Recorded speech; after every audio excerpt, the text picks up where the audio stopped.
Adoption of agenda, 2.1 recommendation. That council adopt the agenda. Can I get a seconder? Second. Discussion? All in favor? Adoption of minutes, 3.1 recommendation. That council adopt the minutes from the regular meeting held on February 2nd, 2022. Can I get a seconder? Second. Any discussion? All in favor? Introduction of late items. Is this, you gonna use this as the late item? Yeah, it's not okay. Public hearing, none. Delegation, 6.1 recommendation. That council hear the delegation from the Pooskoopi Library Board regarding getting board members from outside the Pooskoopi boundaries. Can I have a seconder? Second. Discussion? Courtney, do you have a list of people or just a couple people? I submitted the list already. It's coming later. This is, sorry. Sure. Go ahead. So this is in regards to getting people outside the boundaries to be allowed to sit on the library board, not the current list that we have right now. Well, I'm okay with it. There's no issues to have anybody outside the boundaries? None of, There'd be not here if you want it. She just doesn't want to be on camera. Doesn't matter where she is. it wouldn't involve creating any extra rules or regulations or bylaws. It would just, we are just asking that, council and mayor, accept any interested parties that would like to sit on the board, person by person. Councilor Smith? Question.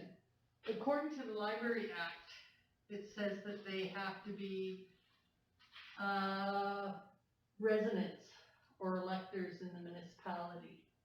I've talked to our province and our representatives in Victoria, and they said because we sit on the cusp or below our numbers, they are okay with it, and that we are to ask our council if they're fine with it. Can we get a letter from the, I asked for that, and I am allowed to give you their number. They are not allowed to direct us, but you are allowed to contact them. I asked Mary and Denise, and they said, well, technically, you guys have to contact them legally. Danielle? So it's my understanding that basically you're just wanting us to consider accepting anybody, whether they're in the boundaries or not, who's willing to sit on the Individuals. lights. Yeah, each individual. Yes, and, it can come to a halt at any time if we get, to a certain number, or we have like, Just a matter of yes, accepting flux. anybody at this point. yeah. Okay. Sandy? I can confirm what Courtney is saying, because I do have copies of the emails that Courtney had back and forth with them, and they are okay with us going outside the boundaries. Councilor Smith? Do we have to change the Library Act in order to, because we won't be abiding by our act? As long as the council states and approves it, we aren't changing anything in the Library Act.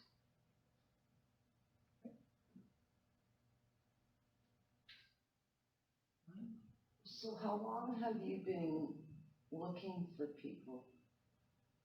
We are sitting on the cusp right now. According to the Library Act, though, I know from the previous meeting, the Library Act states that the village or your municipality is supposed to advertise, but we have put in our Facebook page and our website and posters up advertising for that. We have been looking for the last 6 or 8 months. Councilor Smith? How long have you been down to the amount of members that you have? In the last year, and due to COVID, it's been difficult to have anybody. Any other questions? I would be more comfortable with written letter from written documentation that we can do this. She has it in the emails. She just said that. That is a legal document. I talked to Mary and Denise both from the province, and I asked for a letter, and they said that the council and mayor would have to contact them. They know that, I'm I think that, you know, if you're wanting to contact them, like, we definitely can, but we also have to understand that the library is on the cusp of not even having enough board members. And by continuously slowing this down, it's just making it more and more difficult for them as a board. And so really, you know, I sympathize with them because they have been down members. I transitioned from a board member into my liaison position in September. And, after that, they've been pretty well under ever since. And so really, they're not asking about specific areas outside of the bounds. They're asking for anybody, whether that person be in the village or they be 10 feet out of it. We just consider them as individuals, because right now, looking within the village, they've had no luck since September. And I think that that's a pretty fair statement. So Sandy, I'll put a motion on the floor that you reach out to them and get a letter stating that. Can I have a seconder on that? I'll second that. But we still move ahead because you have the emails to back it up. We'll still move ahead on allowing the library to look outside the village. Legally speaking, I wouldn't have brought it towards council or mayor if I hadn't done my research and okayed it with the province. I know. All in favor?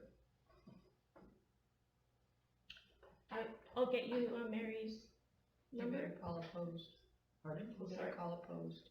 And opposed is Barb and Marlene? Are you opposed? You just went through your motion extremely quickly, but I just want us to use due diligence, that we've, you know what I mean?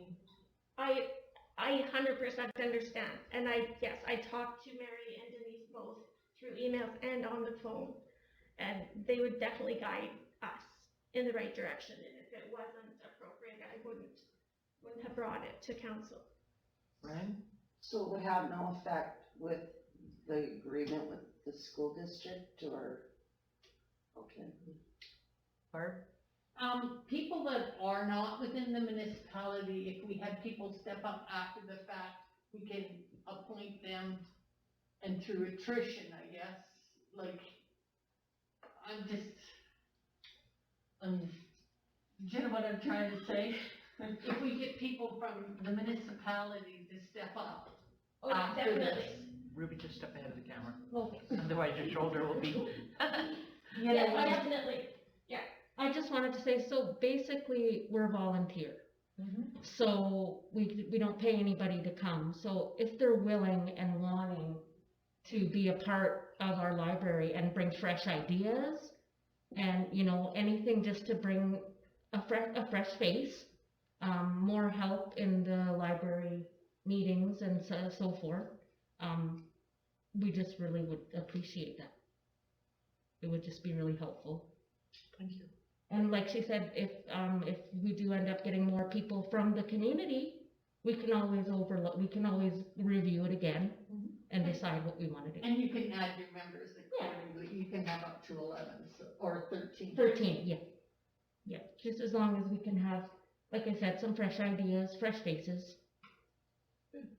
Thank you, ladies. All in favor?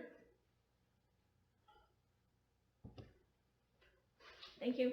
You're welcome. Thanks for coming, guys. Thank you. Number 7, unfinished business arising from the minutes, 7.1, recommendation. Want me to read that one? That council approved the letter to Mr. Pringle and Mrs. Shannon, and Miss Shannon, guys can- sorry. Thank you. Yeah. Thank you. Can I get a seconder? Second. Discussion? Yes, this letter is going to the Lyle Pringle Doreen Shadow. And are they using this letter as with their application to the ALC? Is that what? That's what they would have used for 2021, but then we had an issue with it. So they wanted us to write another one. So we did. Sorry, I'm just getting that.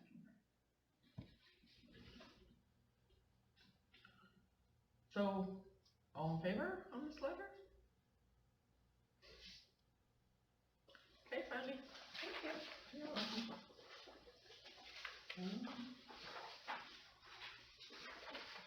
New business 8.1 recommendation.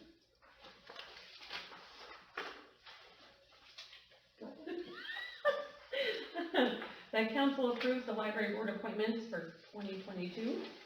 Can I get a seconder? Also, Discussion?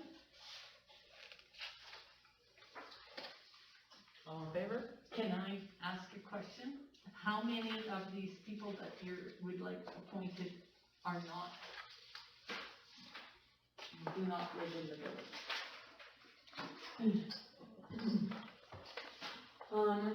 None of them, they both live in the village.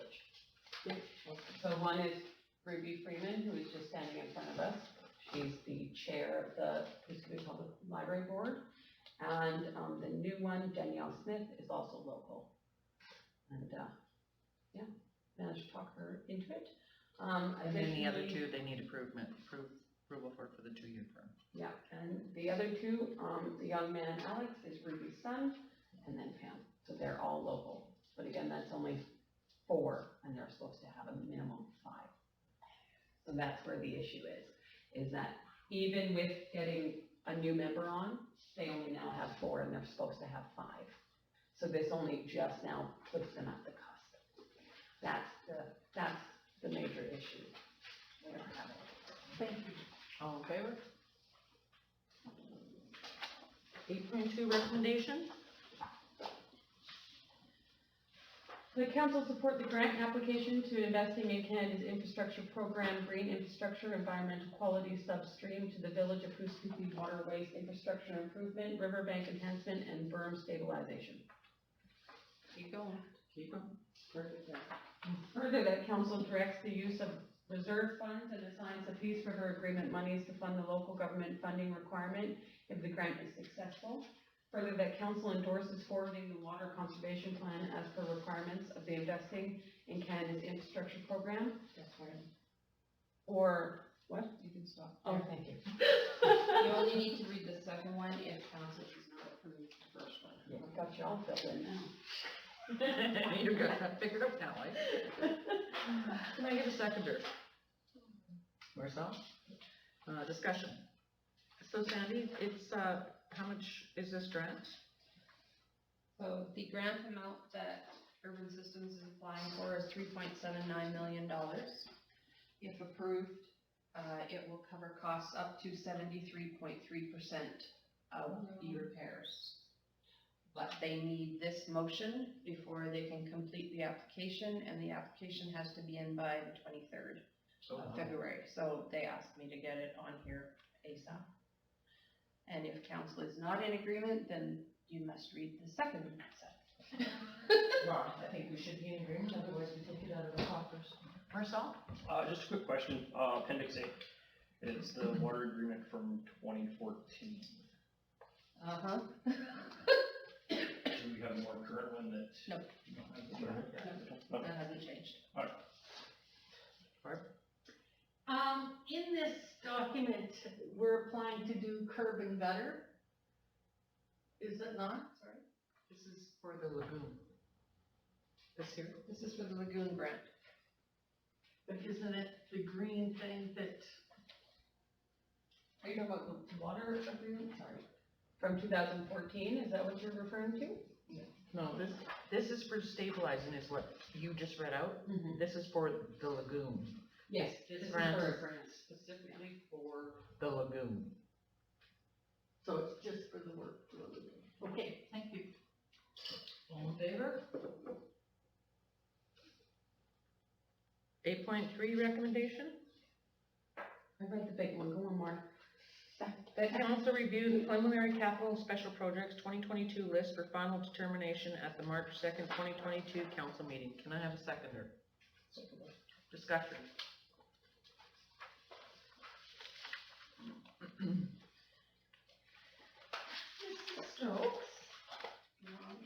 Okay, so we're not gonna drag this out like the previous CAO, CFO did, just so you know. But we have our wonderful interim CFO here to answer questions if you have questions. So what we did was we brainstormed with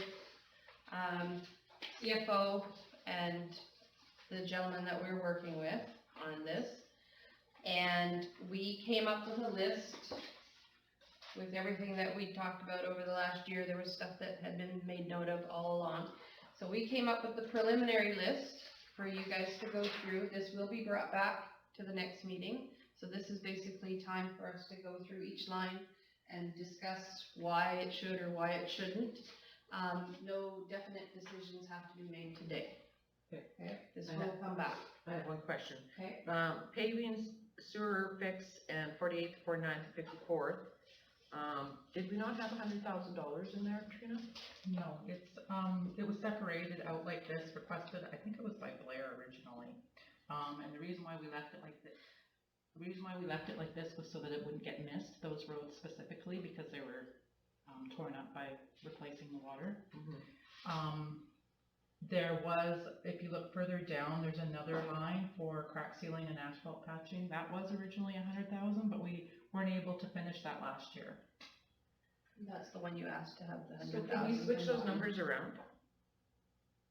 How Like, so? I don't think it's gonna cost $200,000 to do crack sealing, but for paving, sewer fix on 48th and 49th and 54th, can we not switch that 200,000? I believe these were quoted, the These were 30,000. quoted? The 30,000? Yeah, I believe so. And that's, And the crack sealing, to my understanding, it was, that was what was budgeted last year, or the year before, was $100,000 for Mhm. crack sealing and. well, it was for pavement, this is actually for pavement and crack sealing. That's what it was. Yeah, we had another line that we removed, that was, I think it was 60,000 that we normally budgeted every year for paving. Mhm. And we figured since we were having such a hard time just getting the crack sealing done last year, that we would just focus on that this year. And these streets that needed to be fixed. So we can rob from this if that costs more? Yeah. Okay. Danielle? Was it not my understanding, that when Chris was here before, he had said that getting them out to do these small jobs like the crack sealing was very difficult, so we were gonna combine them all into one? And that's why we. Okay, and so wouldn't that include I'm just saying, shouldn't these two items be merged into one item? Because wouldn't they all be completed at the same time? Well, the paving only and- reason why we left that separately was because we didn't want it to get missed, those ones specifically. Okay, Because but they it would needed to be be- something that would most Yeah. likely be done at the same. Yes. Okay. Counselor Smith, sorry. I think we should have a strategy plan, just for myself, 28 items, isn't that overwhelming for our community, like 28 items? I'm thinking if we had it when we do our budget, to itemize. That's why we're doing this, because it's preliminary. This is just what we've come up with to bring forward to you. Okay. And then the idea is to discuss it, and then we will bring it back. If there's things on here that you see tonight that you definitely think shouldn't be done, we can take them off. If you think there's something missing, let us know. And at the next council meeting on March 2nd, we will bring a finalized list back to you, because they can't go forward on the budget until we finalize this. Danielle? Also replying to what, Counselor Smith had said, while there are 28 items, some of them are much smaller, like the fire department radios, that wouldn't be like a huge, long, drawn out. The ones that are going to be the big ones would be like the paving, the lagoon. But some is moved to 2023, carried. And moved some to of this stuff is 2023. just writing a check. Yes. A lot of this, there's not a whole lot of legwork on these ones. The lagoon's the big one, and we've already started that one. As for everything else, it's basically a phone call and a check for some of them. Some of them have started already, we already started these. So basically, it's just confirming that you're okay with this. We tried to get it as little as we could because of the lagoon. Because we know that that's a big concern to everybody, so we tried to make this list little. Yeah. But that's as little as we could get it.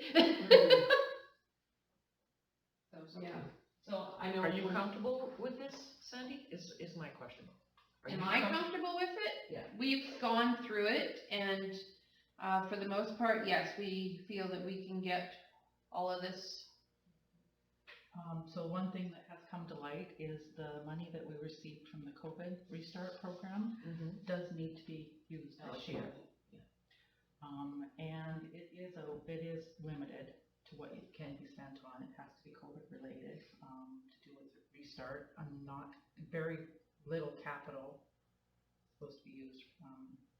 So one of the things that we came up with, that we could maybe is the emergency resource plan, or Response. response plan. Because that needs to be done, ours is very old, needs to be updated.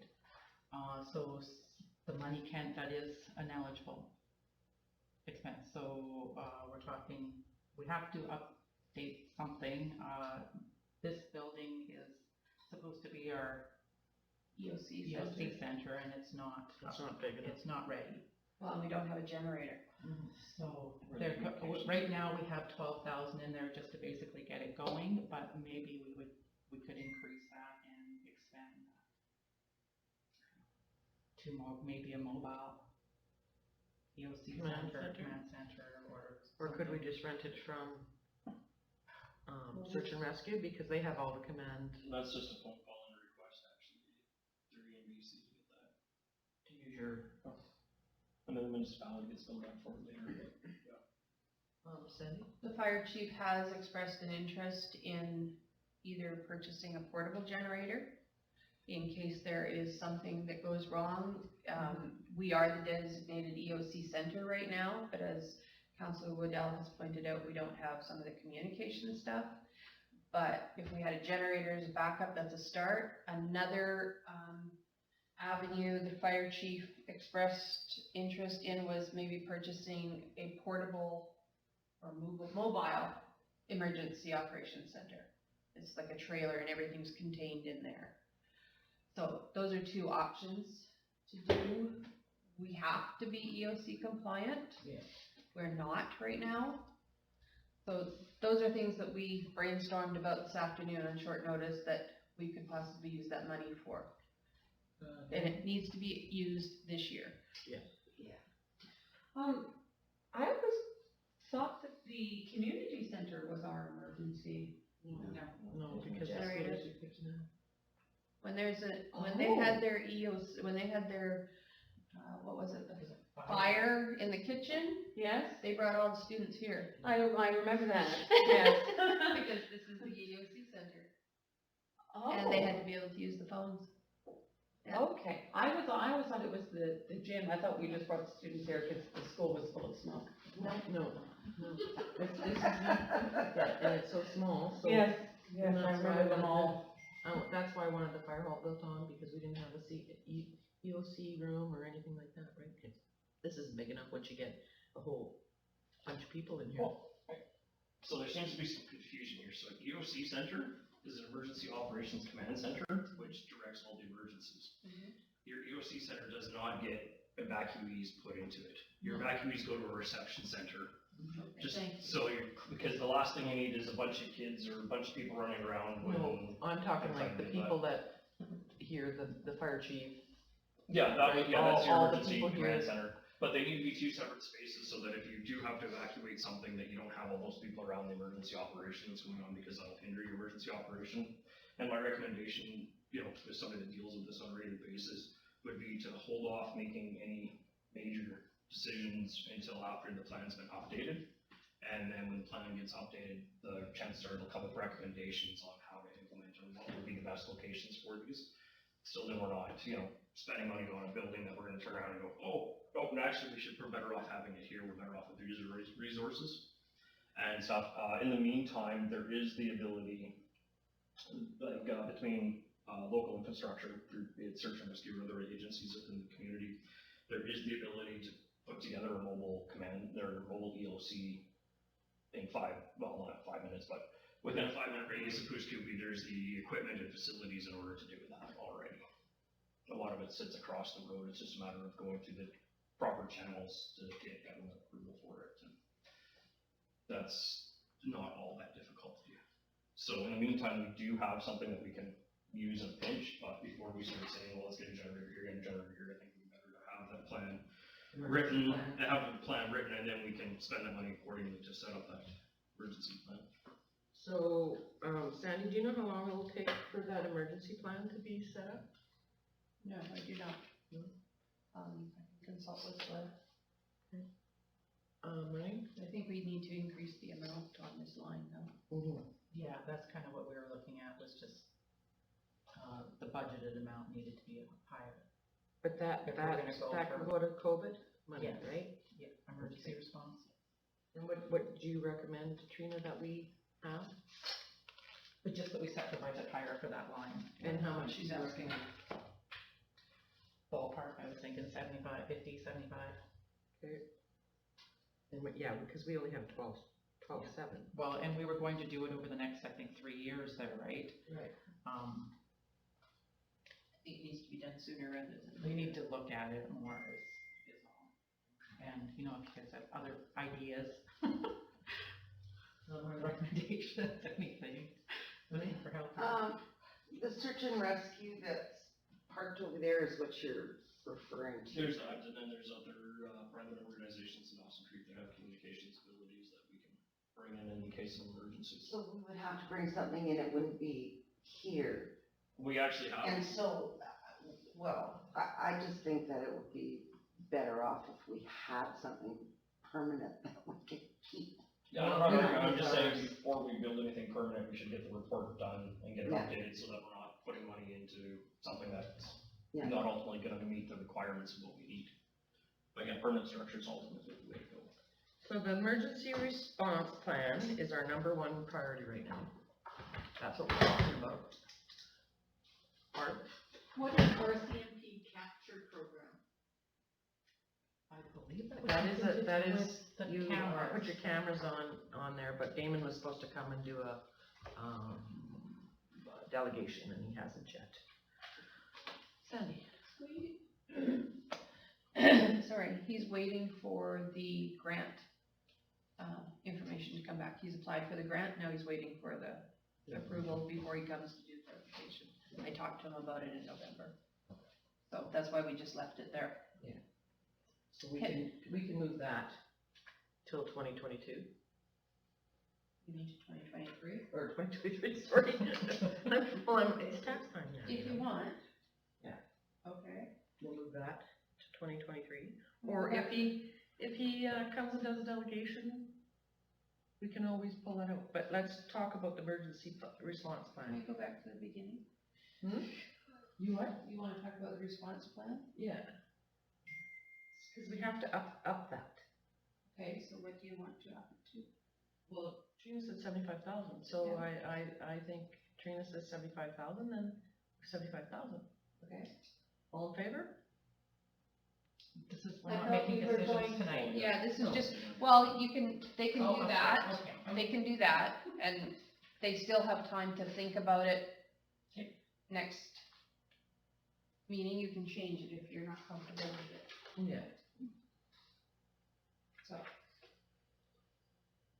And the compressor cooling system, Sandy, what is Let's that? go back up to the beginning, Oh, please. we're beginning. Especially there. Strat plan? Okay. Okay, yeah, strategic plan, we moved to 2023 because we thought it would be better with, Different council. new council. Okay? The zoning bylaw, that's in the works, so we can't really do anything with that, and then we believe that's all that's left in there. Do you need more money for that? No, I don't think so. The asset management plan is in phase 2, and that's being, you have a grant for that? There's a grant We did through for FCM one, for I'm that. not sure if there's one for two or not. Okay, But there's a grant through FCM or the municipality one thing that I get every month, every day. Did I do that email? yeah, I'll get Andy to look into it. Okay, SPCA CAP program, This is ongoing. does council, we have a question, because you've been doing this for to 3 years now. And it is a low amount, it's not really a capital and special projects item. Trina was asking if council wanted to consider moving it just to the general operating budget as a line item. Or do you want to stop doing this program?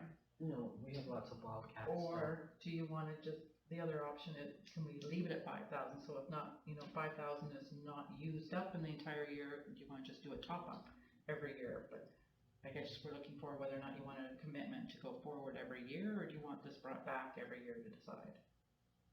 I think it should be every year that we do it. Marcel, go ahead, sorry. I was just gonna ask, how much, that, cause this has been in place for what, a year, 2 years now? Second and third year. So I'm just kinda curious how much of that gets utilized on average, like does the whole $5,000? The first 2 years it got used completely. Last year's there was a little bit left, and they are actually honoring people getting their animals fixed. It's just requiring a confirmation from us stating that they can still do it. So there is people still taking their animals, and yes. And we wanna continue that, we wanna Yeah. promote spayed and neutered. Danielle?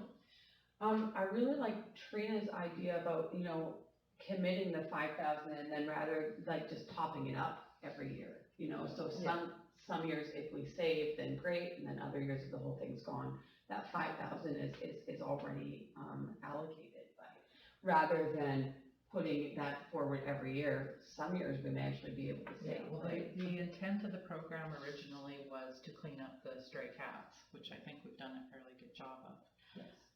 But it's also been well received by people and used, so yeah, if we just committed to the top up every year, that would also mean that we get a report back every year on how Yeah, much and it's that's been what I used, want, and- I want a report Yes. back every year Yeah. so that we know that the addresses are actually Yeah. Pooscoopies Yeah. addresses, right?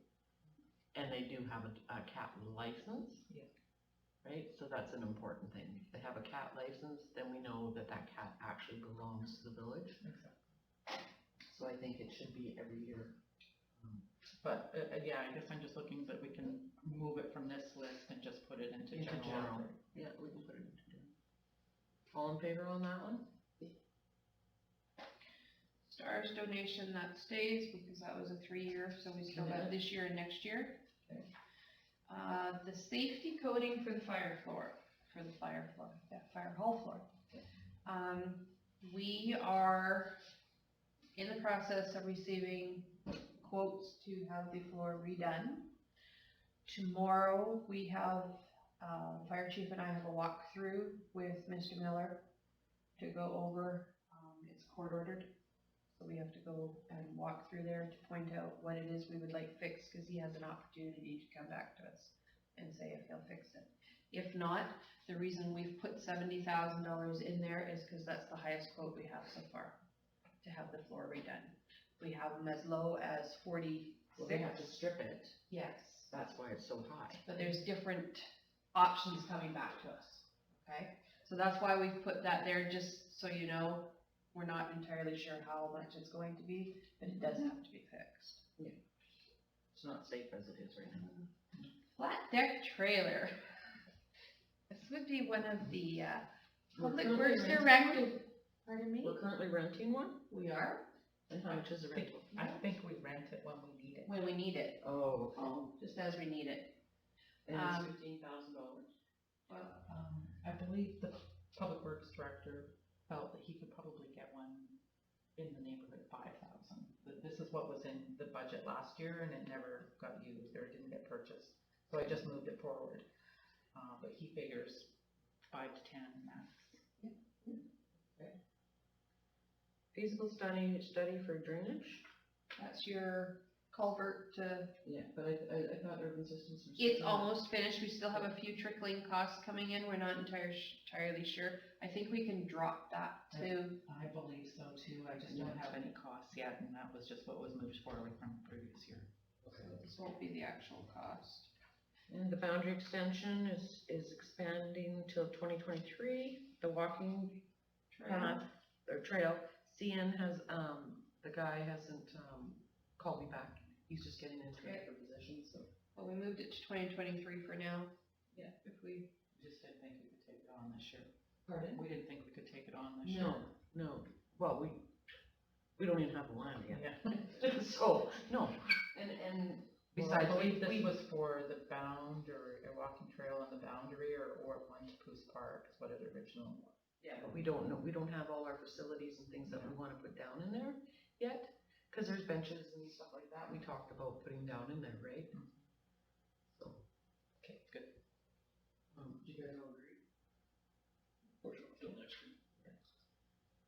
Professional sound system is complete, sort of. Are we done billing for it now? as Oh, I'm this saying. is the last one? So what was the total of it? What was the total? It's 10. Hang on, I can The one I tell you signed now. is 10. 10 plus, what was the amount we paid? I'll say it's about 14. Yeah, it was 14,000? 14, just under 15,000. Yeah, well, see, we budgeted, right? So where are we here? Solid RF, no, crack ceiling we've discussed, right? The solid waste RFP is what, $3,200? That was the, Oh, garbage contract. 3,200?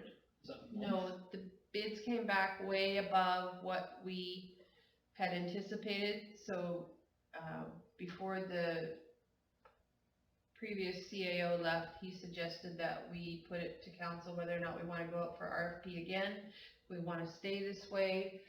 So Our the people- interim CFO has spoken to her helper. And he is suggesting that we put it out again. Oh, I so think that's the because RFP, it's gonna contract cost is over a $3,200. certain amount, we have to put it over. Yeah. So does council want us to go out and, But we're Try monthly, this again. we're monthly now with the guy? And I thought it was cheaper having the guy monthly than the actual bid was what? yeah, but there was some wording problems with the bid, the way it was put out, so it needs to be clarified, it's been brought to our attention.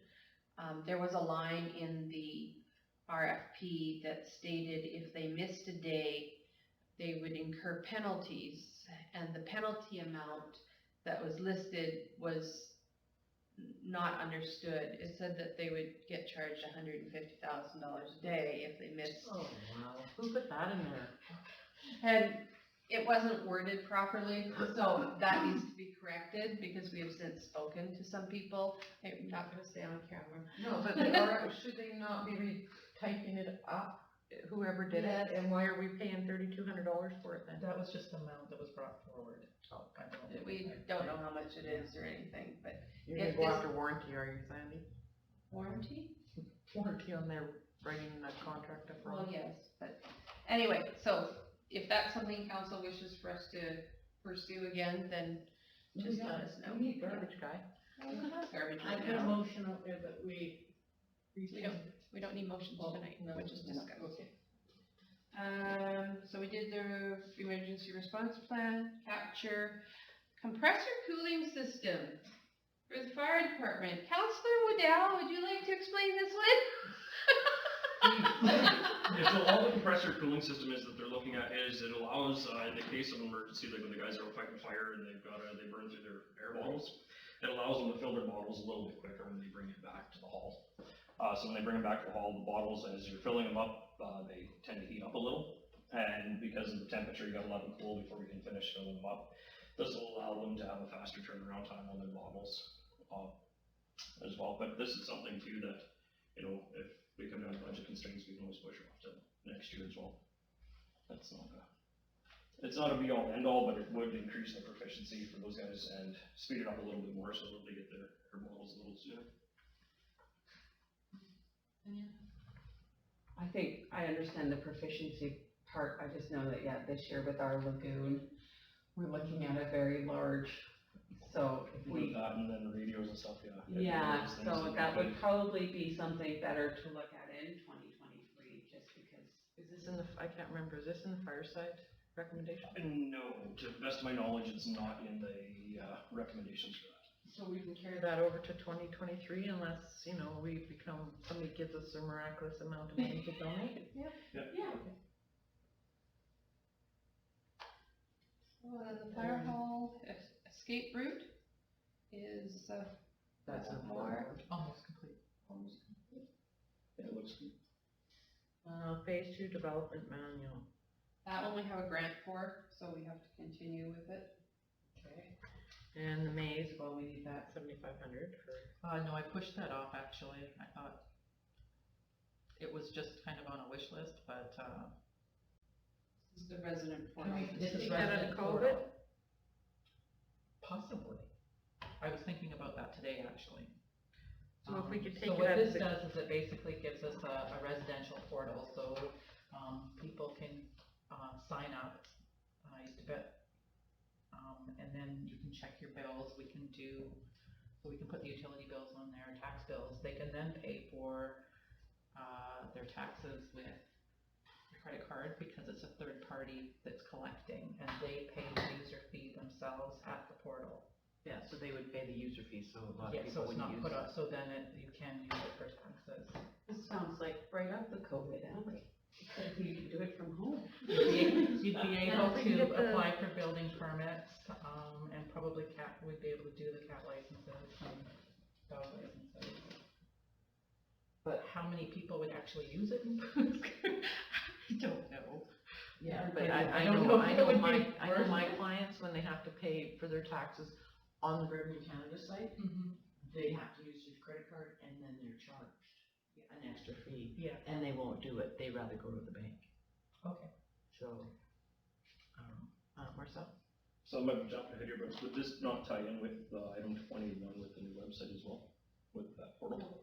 No, Or they it's be separate, it's part of our separate. accounting No, okay, program that would be just another module added on, and it's cloud-based, no, okay. so it's not, we don't keep the information here. Where is the information? It's in their cloud, in the Maze cloud. And It's it's all basically- proper security and everything. Okay, that was gonna be my next question. Yeah. No, as long No. as the server's in Canada, you're good to go. Yes, it is. It is? Yeah. Okay. So you'll look into that to see if the COVID money will come? Well, we can definitely use it for COVID money, or the COVID money for it, it's just whether or not you wanted to proceed with it. I can look into costs. Yeah, I would look into how much this would cost the residents, because if it's not worth it for them to use it, then, yeah, I really don't see the point. If they have to pay $160 for a water bill and then $7.50 to use the portal, yeah. no. I think that, no, that's only if they use the credit card. So if they use a debit card, I think there's other forms that they can use. Well, because debit has that debit Visa now, right? So you can use your debit card like a Visa And card. we have a lot of people now, we have a lot of services in the office currently that people can use, don't have to come in and pay. We started the online, the e-transfers last year, which has been a big hit, so then that doesn't cost people anything. I know we do everything online, because it is definitely more environmentally. But this way, you can check your bills on, like, everything goes electronic. Right now, we don't have the means to send out bills electronically. This would do that, but people have to sign up for it. It's not something that we would just offer. so we'll put that in our little newspaper. Yeah. Art, Could we have more information on that? Yeah, I can look into it Like the further if you MACE like. program is a registered municipal, Yes. you know what I mean, it's, And I'm familiar Yeah, with it. and yeah. I like it. new website, so you'll, I'll look into it more. and, the new website's 50 grand? What's wrong with the one we got? Cumbersome. So, the current website that we have, the people who are hosting it are going out of the hosting part. So they're gonna drop us. We won't have a website come the end of the year. We were given a year's notice to, so So we're gonna put it out as tender? we are currently working to get quotes from people. We need 3 quotes. And we need it to be user-friendly with our in-house guru who is our, so she's actually the one that's spearheading all this and getting all the information for us to bring back. We have looked into it. It's ranging anywhere from 10,000 to 50,000 right now. Can we not get our own host? Like, buy our own host? I know you can buy your own hose. You could, but we don't have the capabilities to meet all the community charter requirements for security. There's certain requirements that you have to meet, and they already do.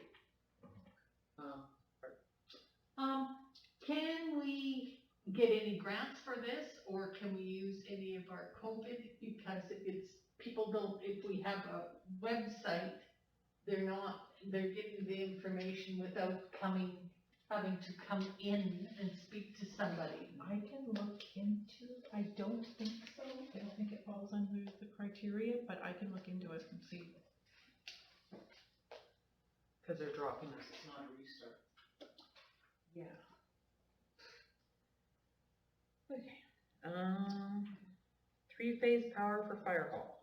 Need to decontamination machine. Who wants to speak to that one? Marcel? So basically, the long and the short of it is when the fire hall was built, they didn't put three-phase power into it. And they need three-phase power, you know, when we were in there the other day, that new fancy machine they got in the corner for washing their masks and their gloves and their boots for decontaminating everything. Well, that machine requires three-phase power, which currently the hall doesn't have, and to my understanding, it is within a block of the fire hall.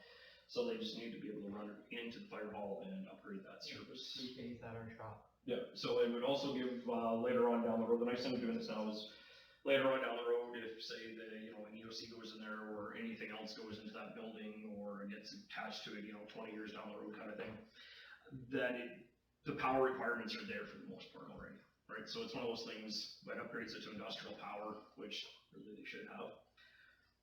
So yeah, that's what that's for. And that is, I wish this was a little bigger, 50,000? Well, I currently actually don't have a cost on that, I'm still working on it. Oh, okay. That was just a very, Yes, that's just, that's a guesstimate. very, very much. I really don't know. Mine?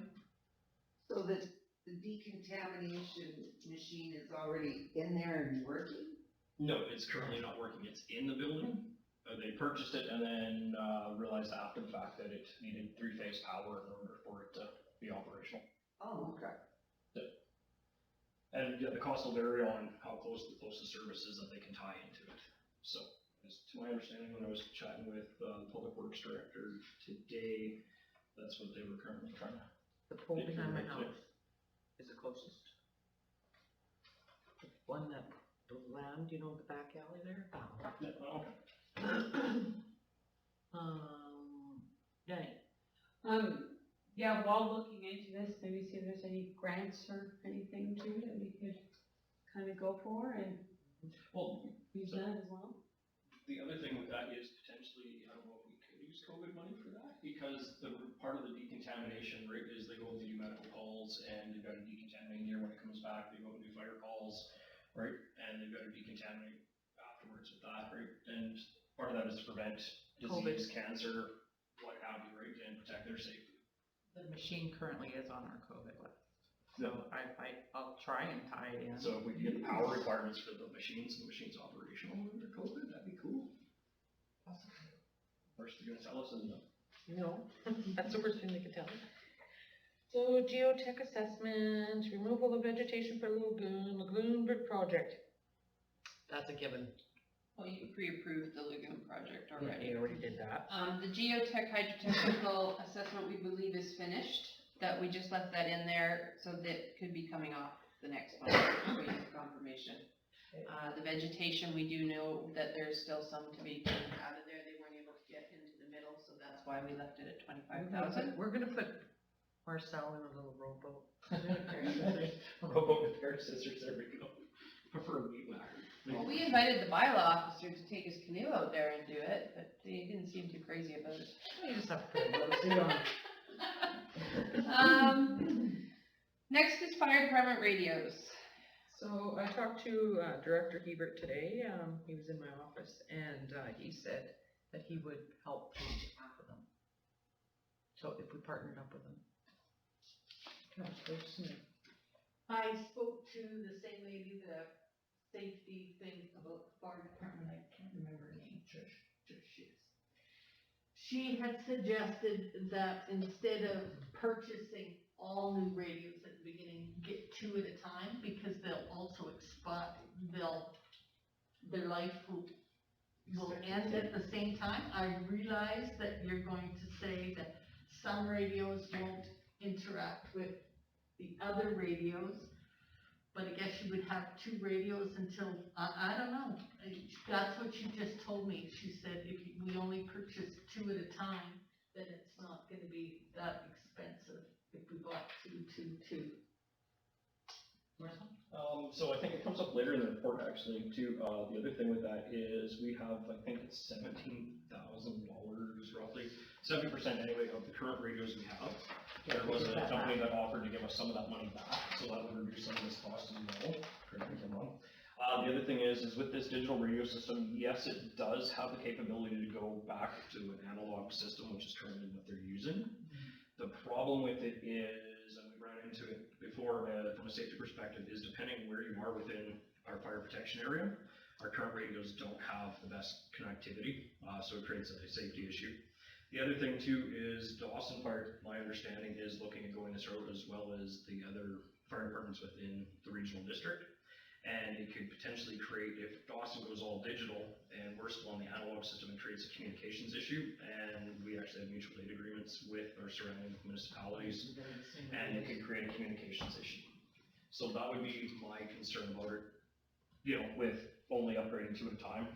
The other thing is too, is if we do that 2 at a time, well then it takes that $17,000 option of trading in our current infrastructure to go towards, it eliminates that option for us, right? Because by the time we go through and we work our way through all of those radios, and when we're already asking guys that are wearing, 200 pounds a year, 150 pounds a year, once everything's said and done, when they get all the gear on, to carry an additional radio into the building, and then if something happens and we damage both radios, that would just cost us even more money.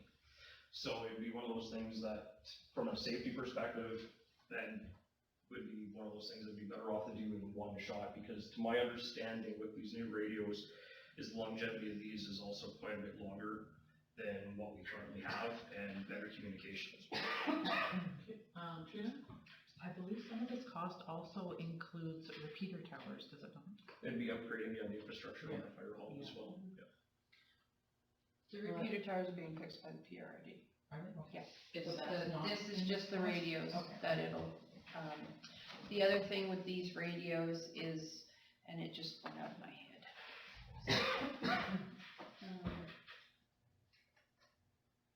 I'm sorry, I can't remember. what I was So the gonna other say. thing with these radios too is actually is It's the grant. ability. It allows for the fire department, there's a digital aspect to this as well.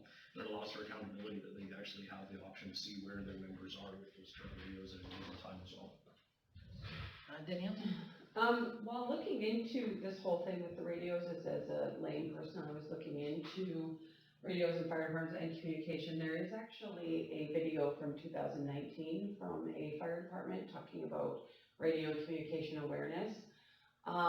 Don't watch the video if you don't have a very strong stomach, if I can add that. It's a video of a senior, a woman was 79 years old, and she burned to death on 911, because there was a miscommunication due to radios. 2 fire departments had attended a fire at a senior's home. She used a walker and was unable to get out of her house. She was on 911 for 25 minutes, trying to get them to locate her. And due to the fact that these 2 different departments did not have communicating radios, this woman burned to a death on 911. I can tell you, I listened to that entire video, and it was the most gut-wrenching thing I've ever heard in my entire life. And at the end of the video, the fire department talks about the absolute importance to make sure that these fire departments within areas can communicate. You're more than welcome to listen to it. As I said, it's literally the most gut-wrenching video I've ever listened to. But it really brought to me, after I finished watching it, how important it really is for the safety of people, that these fire departments can communicate. And watch it too. And it was, yeah, It's not something that you recommend to people to watch. No. Yeah, but other responders have good comms. Marlene? So when we went into, we're in an agreement with all the fire departments in this area, right?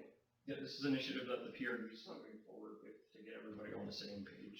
So these radios, everyone would have them, so Fort St. John, Chetwynd, all of them. Yeah, some of them are already into that digital space, and the others are moving into that digital space. That's where Tom's doing that, even on the search and rescue and things, we're moving into the digital space. That's just where everybody's going, because the connectivity that it provides and the options that it provides is so much better. The other thing with these radios is too, if the firefighter goes down, they have the ability to hit an SOS or an emergency button within these radios, and we can actually, command can actually locate their position, within the structure, fire, or within the structure to an extent as well, so it provides for And there's a grant, right, Sandy?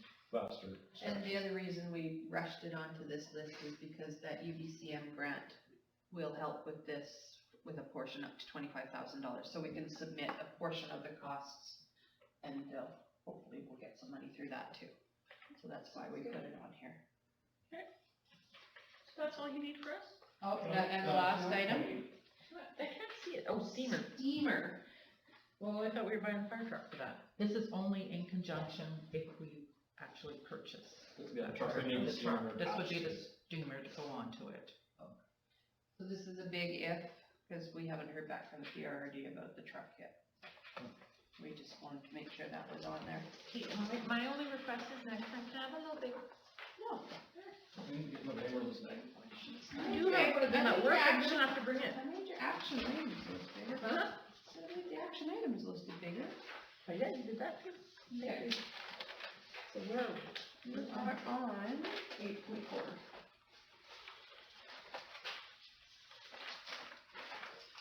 Eight point four recommendation. Council received a report on the radios for the Scooby Fire Department for information and discussion. And if council is in agreement, approves the item on the capital and special project list for 2022, and that council, if in agreement, makes a motion to proceed with applying for grants that will help cover the cost of the radios. Then we just I'll make that motion. And Sandy, Seconder, please. oh, can I get a second? Sandy, would you reach out to Leonard tomorrow too, to get a letter from him? Okay, you're making the motion for us to proceed. Yes. Making And the motion. who's seconding I'm seconding that. that All one in as well? favor? Yeah, I just wanna point out that, you know, the fact that we bought our equipment in 2015 for $24,000 and we're giving us 17, just shy of $18,000 back is phenomenal. You can't. Like for 6-year-old equipment to be able to get 70% of the cost back is awesome. 8.5 recommendation. That council received its report on grassroots foundations that are supporting residential schools and social reconciliation, their information and discussion. Can I get a second? Second.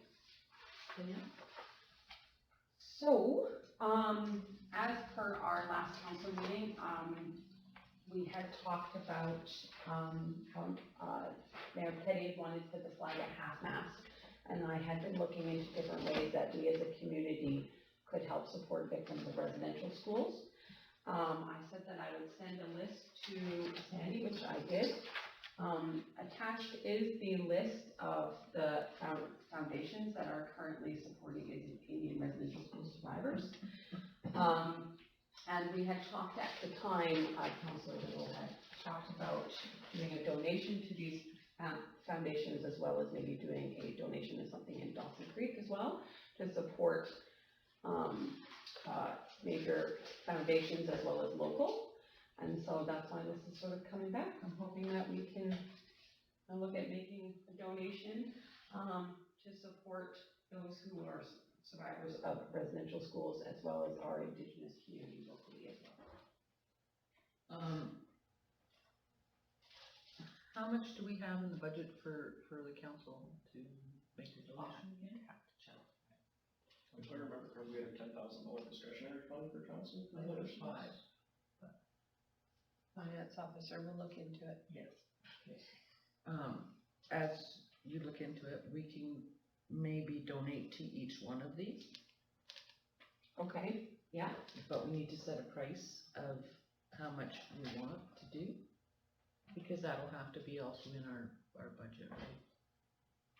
Or so? So, I don't know what you guys, I've been thinking about this the last 2 weeks actually, and I was thinking that it might be something, and my recommendation would be that we donate, $300 to each organization, and then we look at the Alcan Friendship Center, because that benefits directly local, that we look at, giving them, anywhere from $800 to the $1,000 mark to go back in towards local initiative going into this next year, because that would be, that's just my 2 cents on it. Because they're the ones that we see the biggest impact for the ALC, and they do great things for the community, right? So it'd be nice to support them. Councilor Sun? I think that we should, I think that it's a wonderful idea, but we only have X amount of dollars to give out. And if we're gonna give out that chunk, We haven't set the budget yet. yeah, I know. Yeah, that'd be about $2,200 if we did that. And we're also gonna donate $200 for Sandy to have a stand-up desk. No. I'm just gonna tell Trina it's okay for me to get it. Put some bricks under her desk and let it elevate it. Stand-up desk. And you know what? Hydraulic That's order. tracks that lift it up and down, up and down. Not bricks. You give me a screwdriver in 20 minutes and. I'll call you when it's time to have it installed. Danielle? I think whichever we donate to, whether it be all of these or, a couple of them, I think we should definitely match it locally, with, yes, the Nowakin Friendship Center. I know the Nowakin Bergeron Youth Center is, definitely new to the game as well. But often with new things, a lot of focus and attention gets put onto the new things, and the older things do tend to be sort of pushed into the background, and so I really was thinking that the Nowakin Center would definitely be, a big one for us as well. Would you like me to list the different things on there just for? Well, no, I think we need to come up with a price so we can put it in the budget, right? Yeah. For each one. Could we bring this back maybe once we find out how much? You set the budget. You set the budget, Danielle. So You if guys you want decide on an $300 amount now each and. person and $500 for now conversion, youth center, or, right? Cause that's a local one. Okay.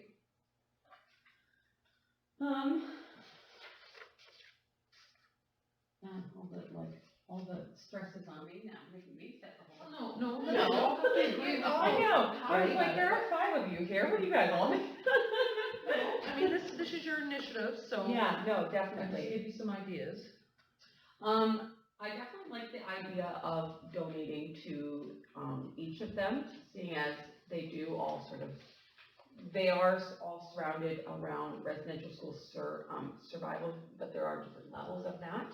The Indian Residential School Survivors Society is obviously for the older, where the Orange Shirt Society with Every Child Matters all focuses on those young guys as well as older survivors. The Legacy of Hope Foundation, that brings in the education and raises awareness, and the Gord Downey Cheney Winjack Fund also brings in that education and awareness bit, and we do often talk about that a lot within the middle school and the high school as well. But the Nowakin Friendship Center also does the orange shirts too, they sell orange shirts. Well, that's like and that's sort of that's a national thing now, right, with the Orange Shirt Day is on September 30th, Yeah. and that is a recognized day throughout Canada. I would like to put forward donating $200 to each, and then donating a total of maybe $400 to the Nowakin and $400 to the Youth Bergeron Center. Okay. Sort of matching that within our local community, and then all these foundations. What do you think? 1,500. Are we making this decision now before? That motion we can make tonight, So if you like. 1,500?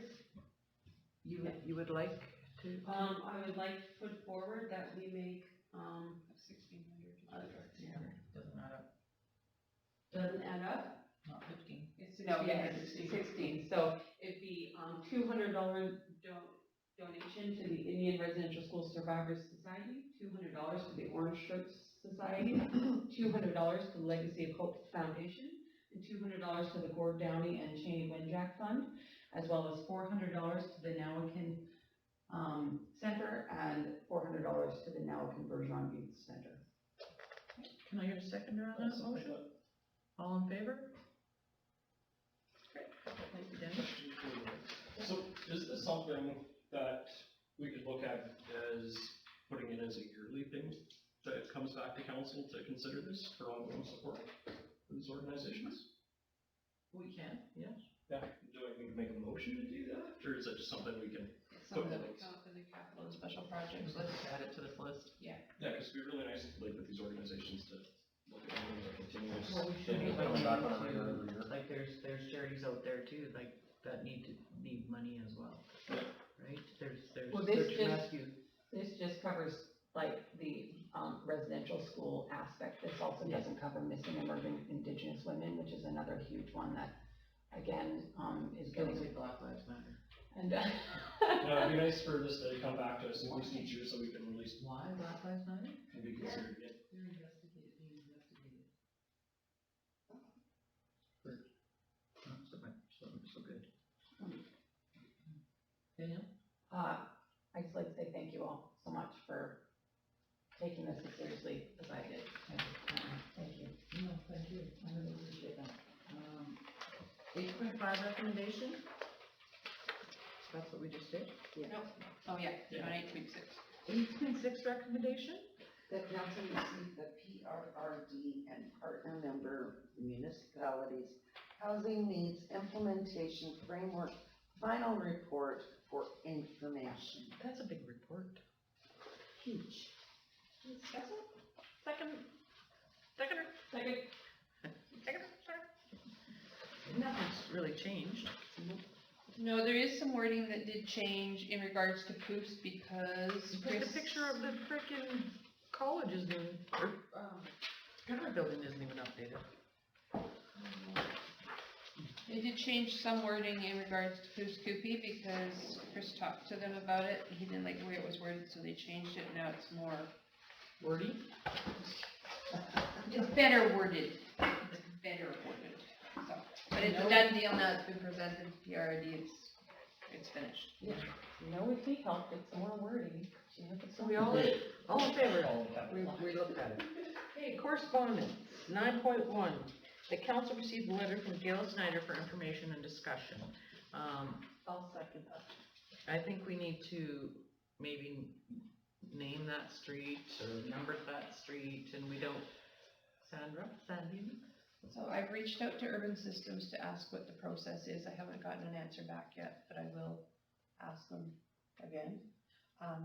Because they're wanting to rename, I believe as a municipality, you're free to rename the street or the But it has to be alley. registered on the maps. But we need to get it registered, so I'm looking into how we get that done and what the procedure is for it. Right. Didn't we have a situation last year where somebody just had a little boardwalk and they went through the alley into their premises and, No, they had a bridge over top of a ditch. yeah, I know, and that was take out their garbage or whatever, so what are these people doing without a driveway? Well, they live in the back alley. If you Google Map it, they're right across from The school. the works yard. No, No, these people is the corner trailer across from the school. but the front of their front yard faces, Yeah. yeah, so their A driveway. highway, Yes, so they're in the alley. I Google mapped it. Okay. Yeah. And there was an issue with emergency crews that could not find their house. 911 couldn't find her house. Oh, so it's not the same kind of situation. So, Sandy, I just have a motion on the floor just for you to reach out to her and tell her that, yes, we are working on it. And that, we will try and do as much as we can for her. Okay. Second, can I get a seconder? I'll second that. Okay, Danielle? And quick question, so currently, do we take care of the alley? Like, are we the ones who were already clearing it? So this wouldn't add any extra stress on the public works or nothing, it's just a matter of renaming Name the streets and then letting. and then getting it onto the GPS. Well, it also signage as well. Cause GPS sucks Well, sometimes. a signage would cost us what? Yeah, our labor. I think Schneider Street has a nice ring to it. It's like Dokesville, using the terminology Dokesville.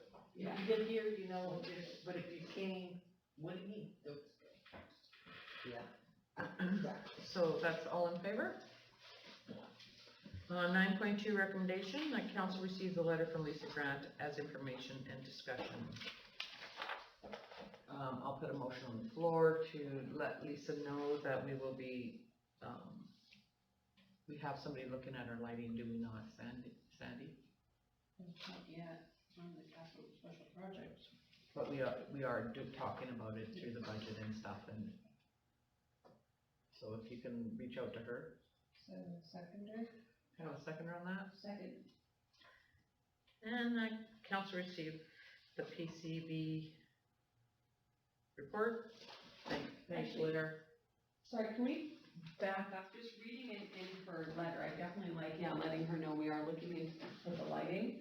I really liked her idea of the fresh air cinema though, like she had really mentioned us doing something, cause we've talked about ways to get Bring the the community together. community, yeah, exactly, you know, to definitely build that feeling of community again. And she does mention the fresh air cinema, which she has no, affiliation with, like, it's just something that she, attended and had a wonderful time. This is something that we could do, like, on the back of our community center, or Even do it down at Police Park. Can't do Even it there. yeah. yeah, But we'd have to wait until COVID and everything, right? Right now, they Well- can, limits have been lifted. yeah, We can? yeah. Indoor and outdoor. No, cold, we think, well. You It's can like- snuggle. No, it's a struggle snuggle, Sandy. So what's the snow down there like? I don't know. So But if this is a fresh air one in May? If this is something that council would like us to look into, now's the time to tell us, Yeah. because it's gonna take a while. For me. June? I'd like to put No, because we got July first. Question, with this, so the outdoor cinema, I think it's a great idea, is it something that we could, and I might be Kate before this next year, but is it something that we could possibly look at tying in with our Canada Day celebrations? Yeah, do it down. Do a movie night, sort of like, the Dawson Creek Music Festival they do every year, and then they do the movie nights in the evenings. What if we looked at our Canada Day thing during the day, barbecue and everything else, wrap it up in the evenings with a movie? It's not like Do you know that. what time it gets dark at in July? Yeah, I live across the street, that's such a good point. but it's warm in July. We tried But- doing And who's Where the part of the trees state? are. We tried doing it in the community center one year. We have a giant screen and it wasn't well received. There was only like maybe 10 people and half of them were my kids. Maybe this is something we could trial around, May and stuff, when it's not, August and the sun literally doesn't really set.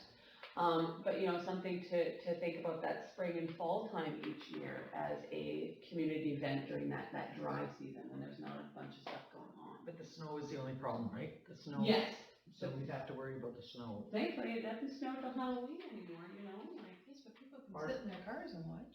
Not if Is there's this snow gonna there. be asking for volunteers in the community, or is our staff going to do that? I know, I'm speaking on this, and if Courtney sees this, she may smack me, but I know that Courtney had looked into doing like a movie thing with the library, and it was like a whole licensing deal, blah, blah. So do we. Right, and seeing as this would already take care of that, as it's a company that already does this, I could see, her being willing to volunteer, and Well, there's several people that do this. yeah, right, so, if it's looking for, volunteers, I know in the past, the library has already looked at doing something along these lines, and would probably be willing to take part. Wonderful. And I would be there too. Yeah, same, yeah. All right, can I put a motion for we look into this? You betcha. And I'll second that one. Thank you very much to Lisa for taking the time to reach out. Do we need to vote? All in favor? 9.5 recommendation, that council received the email on highway crosswalks for the information. Did you guys read that? They were here in January and there wasn't enough vehicles went across our highway for us to have the lighted crosswalk. It was -50. Nobody was going anywhere. They were there for a whole week. Everybody find no. So we could minus 50? No, I think so. So they are going to change the lighting to the corridor, and that might help. To the corridor, Oh, yes, okay. because they all move right through. Okay, anybody see anything else? The council received the announcement of the Investing County Infrastructure Program. That's the grant that we're applying for. Thank you. Third part, 9.11. The council received the Peace River Regional District Report on broadband internet and mobile and committee recommendations for information and discussion. can you get a seconder? Discussion? Within the boundaries, I sit on this committee and I need input from you. Within the boundaries of the village, what do you want to see for broadband internet? Reliability. Yeah, reliable. So we have the line going down the highway, cause it goes out to the gas plant. And the trunk lines don't all go to all the houses. So that's what we are requesting for. All our houses in the community. Yeah, no, up in, like, they're not. Like- Not like to each individual house, but to like the suburban areas, yeah, to the center. Like Dokesville up there, they lost internet for an entire week. Oh, longer than that. Was it longer? I thought it was just like, yeah, anyway, they, like, no, not a single person up there had internet for over a week. And there's Shaw and there's Telus up there and they intermingle and the line was right by the school, was down. Yeah. And they didn't come up and change it because it was 40 below. And all these people are stuck in their house and some people have to do Zoom meetings and, so yeah. It's a real issue out here, the internet.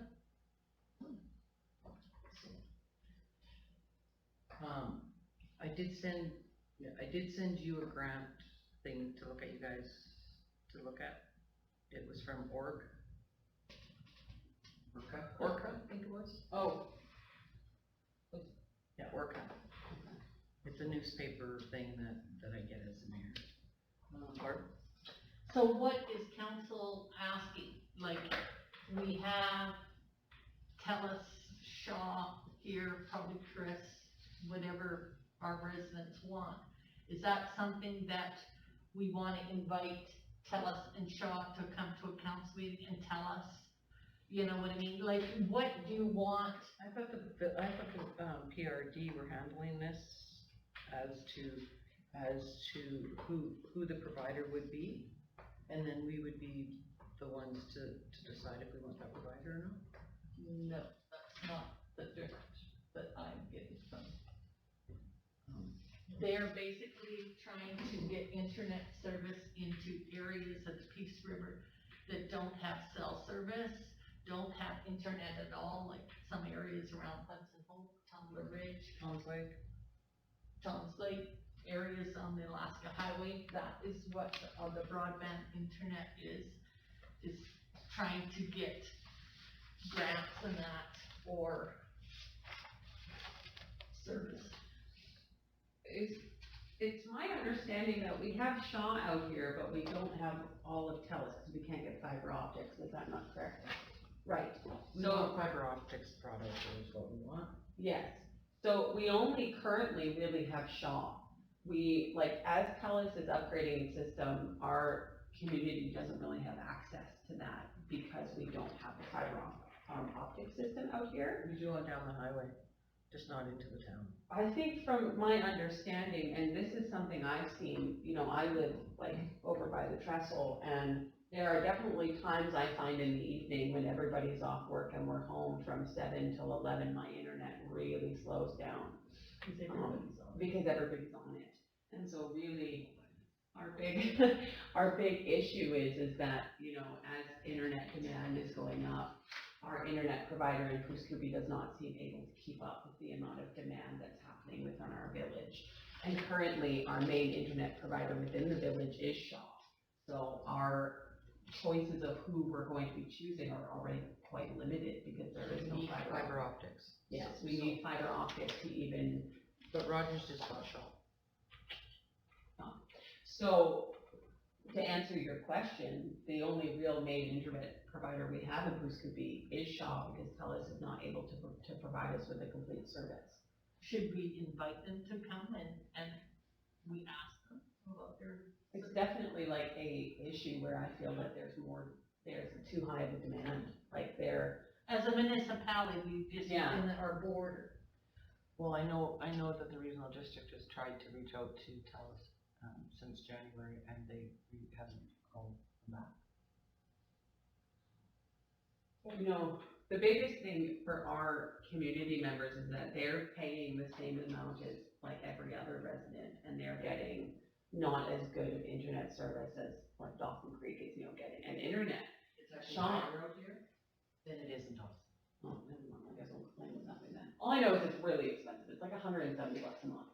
But that's internet TV. I don't have TV, that's just internet. Yeah, It's like, it's 200. it does, it's $170 just for the internet. I had one of those Fence, I don't have television, It's your streaming, hey? Your data. yeah, well, yeah, I really high data that you have to have. Between Google Plus, Prime Video, Netflix, and name drop. Zoom for our kids to talk. Good for our kids to talk to We each had all other. that stuff, and mine is 125. But to pay $170 a month, like, we could try to get Shaw out here. I don't know how successful you guys will be to have them come and talk to us. Don't think it would hurt to reach out to both of them and say, hey, you guys wanna come in, we have some concerns for our community, and, ask them, like, because it might be one of those things, TELUS might come back and say, yeah, part of the issue for Bruce Coopee is our infrastructure for the phone lines is too old. Right, I know I run into that issue with my house right now, my infrastructure is too old, but it might be something to at least put some pressure on them, and if they don't respond back to us, we can at least honestly say, like, hey, we tried to get TELUS and Shaw to come in and answer our questions. Are you putting that forward? Yeah, I'll put that forward. Sandy, Kirsten, I don't know if Chris left his cards or anything, but, Kirsten from Shaw, I don't know if her email's on here or on my office phone. Okay. But I will, see if I have it. I second Councilor Little's motion. Thank you. Yeah. No. Direction you're looking for, Councilor Smith? Yeah, to give me some feedback too, because if they don't listen to us, I can go back. Yeah, I'll call you tomorrow with her email address and her phone number. And she's Shaw, and then, TELUS, I think I have a card up for the TELUS head honcho guy. Do we need to vote on that one? Can I get a seconder on that motion? I already second beat you to it. All in favor? And as for the report, you just receiving that for information? Yeah. So the care recovery program update as information, did anybody want to discuss that? It's like a report that doesn't consult local government. Yeah, did you see the snowmobile thing now? Yeah. Yeah, no, it's one of those things that should be a consultation with local government that's directly affected by this. Did you see, Chetwynd's letter to Horgan No. over tourism? Yes, actually, I came up actually in a conference call the other night with a search nursing conference call, actually, came up, but I was trying to do There's it. some in your. Yeah, because it's both Cumberland and Chetwynd, because it's basically that corridor between the two of them that's shut down along that backcountry. Yeah, And half the it's flats. all that Forcing area. people into areas that are less accessible and more dangerous, which puts a greater risk to public safety. Does anybody see anything else? Counselor Whittle, is that something you think that maybe we should write a letter to in regards to them? It's about as useful as far in the wind, to be honest. There's been much bigger municipalities with much more pressure than us that have tried to do something about it, so. In 2017, I went down over the Caribou King And, we weren't allowed to leave the room. Once we got in the room, it was, in camera. And you couldn't come out and speak on what had taken place in that meeting. And basically, they just, gave us lip service, and, oh, yeah, we'll give you full consultation and the whole nine yards, right? And now. Yeah, too bad. No, Northern BC only covers how many hectares, but yeah, I think we're just. I like this, the council received a letter from the PRD to, Minister Dix, and that was an interesting letter. Hey, okay, anything else, guys? Resolutions none, bylaws none, administration report, CAO report. It's there, I did it. Thank you. Can you send that to us on email too?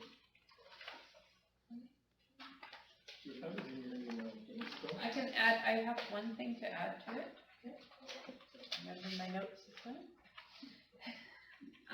At the last meeting, you made a request about the Dawson Creek Goose Coopy Fire Amendment bylaw that was done with PRD, and asked if that we got anything out of that. This particular amendment that was done to the bylaw does not affect Goose Coopy in any way. No, but there's one for Briar Ridge, like I was explaining to Barb, from our sign up to the riverside. Yeah, but I've spoken to the fire chief, and this does not affect us at all. And I've spoken to the PRD, there's no monetary, there's no, it's more Dawson than anything. Yeah, what about from the fire sign to up to the riverside? I'll have to take that back. Action items.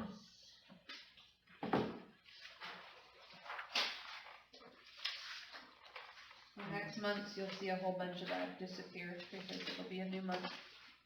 So the property maintenance bylaw standard, how's that coming along? Sitting there collecting dust still, sorry. Is he doing, Is who? our bylaw? That's me. No, our bylaw officer, is he finding people for their Well, he's That's checking, fine. he's doing his rounds, and I don't think we're going after anybody just yet, because it's still too cold. It's still too Yeah, but snowy. there's some houses that have been for several years have not been. I can talk to him about it. They'll probably come spring when you know, get those garbage tickets.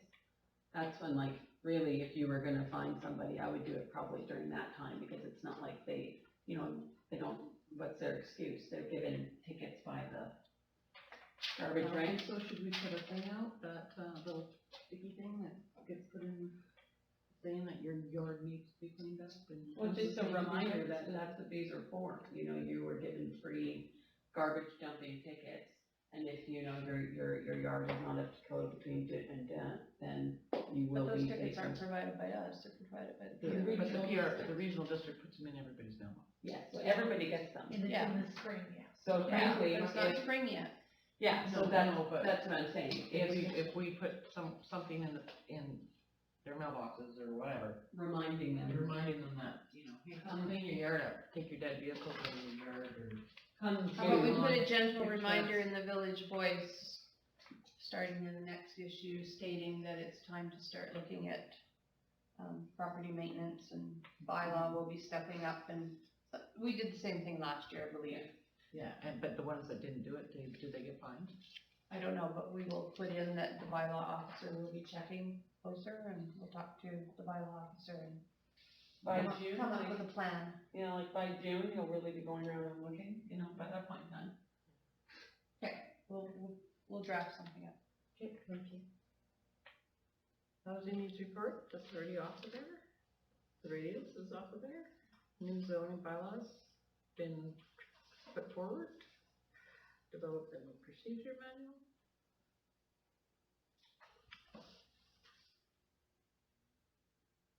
And councilor's code of conduct, so I also would like the property maintenance thing be put in the councilor code of conduct too. Sandy, I'd like that to be put in. We all have to set an example, right? Letter to Treaty 8, council direct administration, how come this is still on here? Because you only told me to take it off last week. And last meeting is when you told me to take it off. Okay. And the completes don't carry over to the next month. I don't delete them from the monthly. When I switch to March, all the little green ones will come off and it'll just be left with what's left active. So, letter to government. Yeah, this has been going on since like November, Which one? this letter to the government. Administration to draft a letter to government regarding the special needs funding. More information needed. Is that for the housing needs assessment? No, that was for autism and And the previous CAO reached out for some more information and it was never presented. take it off. And I, So we all in favor, take it off. Motion that, Daniel said she'd second it. Yep. Community center. Okay. Oh. Health and safety manual, we already have them. yes, So why does it say ongoing? because it comes out of the, review that the previous CAO did. I just haven't had a chance to really look at it yet. And the Sekunka movie? So we're waiting for a lighter agenda. Yeah. That's what you guys asked for, a lighter agenda, so, well, we haven't had one yet. And they're all complete. There's our movie then. They're all complete. So, we did cap special project. Councilors calendars. Anybody have anything? My next library board meeting should be on March 17th.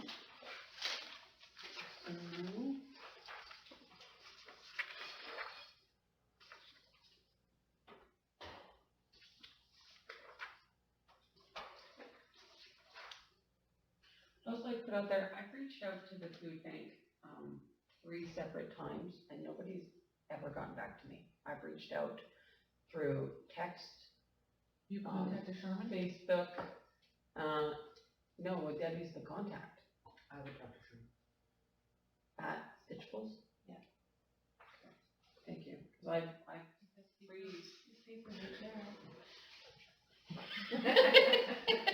Good on you, Sandy. I know you're not. Thank you, yes, I will stop in there then, because yeah, I've been reaching out and I'm not getting anywhere, so. Okay. If you don't get anywhere with that, let me know and I'll get a hold of Debbie again. Counselor Hebert, to report. Counselor Smith. Yeah, yes, I had something to discuss with council.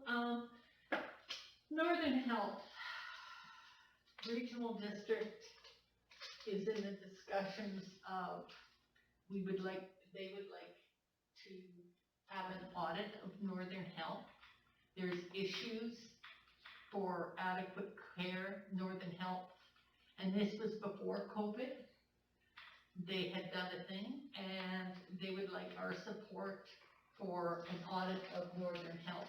They're trying to get all the municipalities as a group to say, Northern Health, we would like an audit, instead of them just sending us an invoice. So, You're paying for this. audit on what, with, What programs, what they're doing, what we've asked for, so. so do you know what they have asked for? There's some issues for adequate care for seniors. I know that's one in Fort St. John that hasn't been done.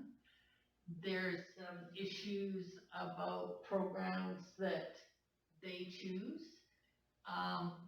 Patient care, Pardon me? patient care, Patient care programs, and also, how much money they're getting paid on top and not coming trickling down to the hospital, that's what I would like to know. well, you know what I mean, they send us a bill and say, please pay this, we're gonna do this, and there's been no discussion or whatever, and regional district feels with an audit would give us some groundwork to work in discussion to our needs.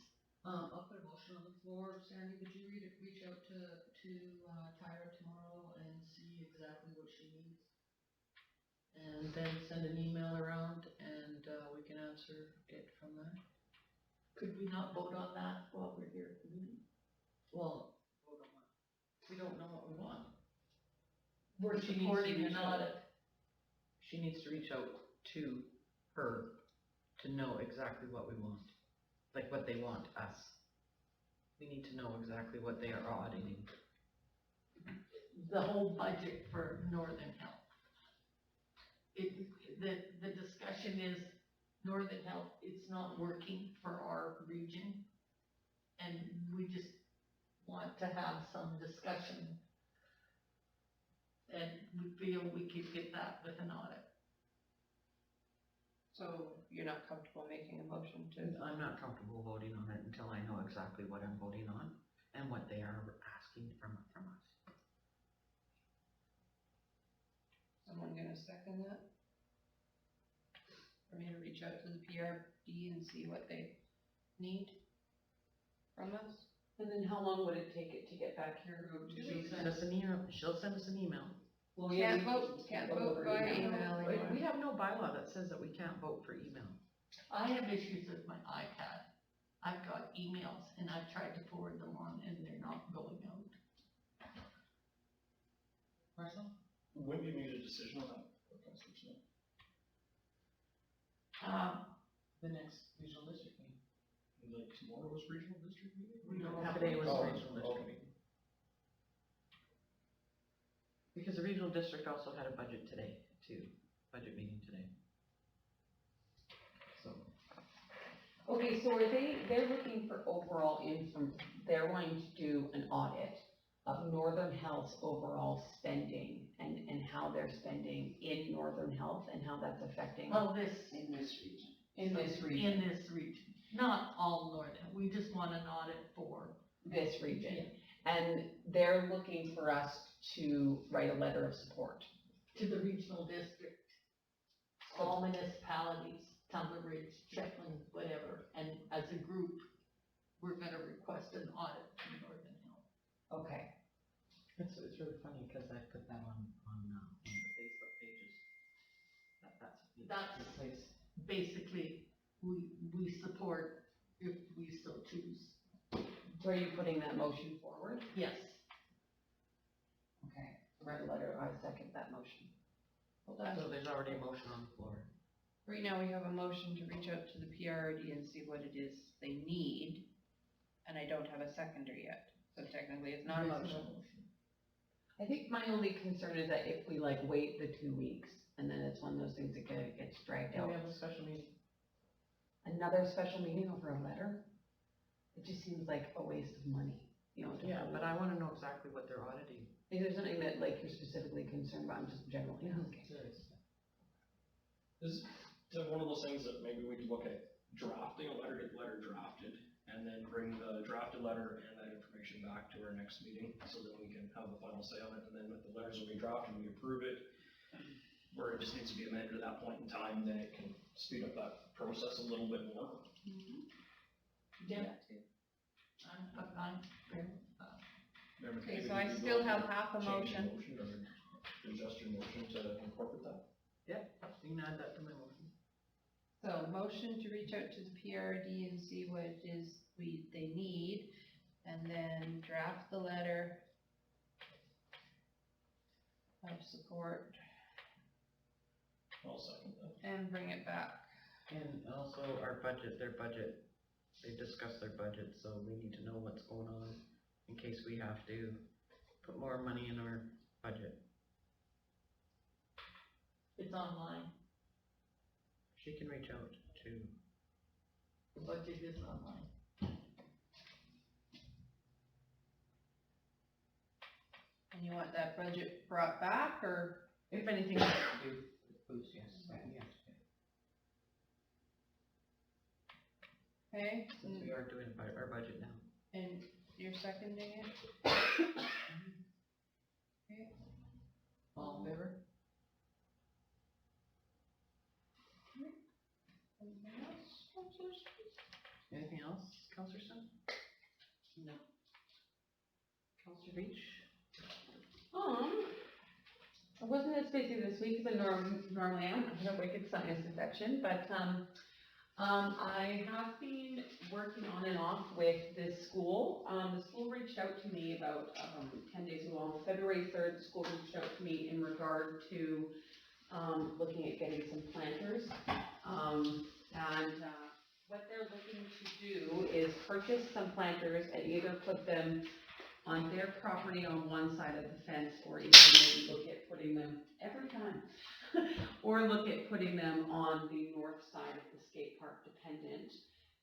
And the reason why the school was kind of reaching out is they wanted to see if council would be interested in either A, donating to help the school purchase these planters, or having our summer students take care of them during the summer, watering, basic care, weeding, whatever. I haven't received anything as of yet, but I know that there was some staffing things going on in school there, so the principal hasn't gotten back to me, but when. Where over there, or where they want that? They were juggling the idea with either having it on the far side of the playground, near the edge of the fence, just down from that large tree in the corner. So having it there, or having it on the north side of the skate park in the empty lot, if the village thought that, maybe that could be something that. I'm concerned about vandalism. That's what, Exactly. and that's what, myself and the principal had tossed around, which is where we talked about putting it on that side of the fence. Just maybe hoping that just having the fence there would. Well, we can't even keep people off the frickin' ice with their pickups. Yeah. Yes, I heard about that. I did talk about that as Having well. one of our boxes, why can't we donate one of our boxes? Um, Couple boxes to them? My understanding is the reason why the planters here in the community main area here don't work is because they have to get permission slips for every student each time they came over here to deal with them, because they are technically leaving school property. So every time the students came here to either look at their plants or watch their plants or water them or care for them themselves, they have to go through a full permission slip. So the parents can't just write in the letter saying that, my daughter No. can go with the teacher over there No. every time. Due to insurance issues, and every single time has to be a brand new signed and dated letter. So it has to be something that's already located on school property. While dealing with this, was not aware that I'm not the liaison for the school, because I actually completely forgot that we decided not to do that. So, I have reached out, I contacted the principal to let her know that am willing to volunteer as a parent, but I'm not technically the liaison, so I'm gonna be handing it over to you, Sandy, and I'll let her know to contact you from here on out.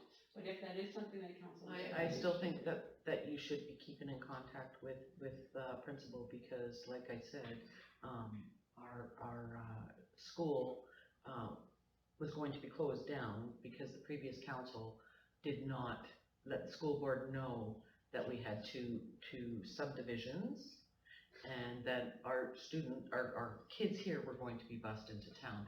Barb and myself had to go to, Vancouver, twice? On the school,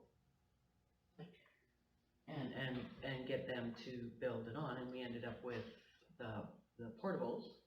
And then we did a tour of the school, we weren't happy with the portables. Then we went down again, and they decided they were gonna do bricks and mortars. Yeah. So it's always good for somebody to stay in the loop with the school and keep on top of that, because once more subdivisions come in, who's gonna tell them? Because the school board never reaches out here to come out to us to talk to the director, like the directors never come out here unless we ask them to. Right? So it's just, I think it's just a good idea that you keep in the loop with the school. I think it's highly unusual, don't you, to? What? For With a the town- school with the- district to have to communicate with the municipalities that our they school- work within. Our school was gonna be shut down. But I'm just asking you if it's highly unusual for municipalities and schools to have liaison. I'm just asking. I think it's a good idea, we have one. Okay, and also, if the school district if the principal is going to put planters on school property, Yes, then wouldn't it be an issue of their maintenance, looking after those flowers? Because they're union people. It's two unions colliding. oh yeah, that's a very good, that's a very good point. Protection, can't have the summer students on the grounds with children without permissions. Yeah, Yeah. I think that there was Or concern about CPD. them being cared for over the summer is what it was, like the maintenance people not doing it, but yeah, when she reaches out to you, yeah, kind of remind her of that as well. It was really just sort of tossing the idea up and out there, so, when I do speak with her, I'll let her know to reach out to you to, talk about anything that happens with that. And then, I had advised her to really draw something up, so we have a full cohesive, what they're wanting from us versus what the school district is paying in, what they're willing to be doing. So we have an actual in writing plan and idea, so hopefully that's something that you and, her can kind of work out. Do they still have those yellow flowers that they had last year, the sunflowers? Do they still have more seeds from them? Did we keep the seeds? I don't think they have any more. I don't think they have one. That would be awesome again. I have a question for Counselor Beats. Did the school district or did they buy $500 worth of books this year or last year or the year before or? For the library, so every year, the school does give money for the library to purchase those books. And that is something that the library does do. The new thing we're actually, I say we, I mean, the library is looking into is, the cost of maintenance for those books has actually gone up. So when they meet with the school next and re-sign, their, agreement, Courtney does plan on bringing forth right now, they're not paying anything into book repair costs, and that's all coming out of the library's budget. And really having the students in there more, taking out books through their school librarian is actually upping the cost of the, repairs by almost double. So that is something that they are currently looking at. We have spoken on that. No agreement at this point in time has been established, but I know we are having a budget meeting tomorrow for the public library, and that was definitely going to be a talking point. We are going to be going to the school district and asking for them to cover some of the cost of the book repairs that are happening. Thank you. You're welcome. So yeah, I have a library budget meeting tomorrow. I also, over the weekend, with everything that had happened last week, talking in regards to, Lyle Pringle and, Maureen Shadow, I decided to go out and actually get a tour of their space, so I could get more of a generalized, I think very much a visual person. I just wanted to kind of put a shout out to them. They were absolutely wonderful, went out and gave me a tour of their property, and all their hopes and dreams for it. And, yeah, it was just, you know, it was really nice, even though they're not technically members of our community, I felt that because they've become such a big talking point, it would have been, you know, great for somebody to kind of go up there and meet with them. So I did meet with them on Saturday. They were lovely. They gave me a tour, and, you know, I really hope that all their hopes and dreams and plans for that, property that Doreen has does actually end up coming true, because she really does have some amazing plans, and they were absolutely lovely. So, it was wonderful. So that's what I did. Ooh, I did want to talk, I'm sorry. One thing that is currently happening, I can talk on this because this is happening to my family currently.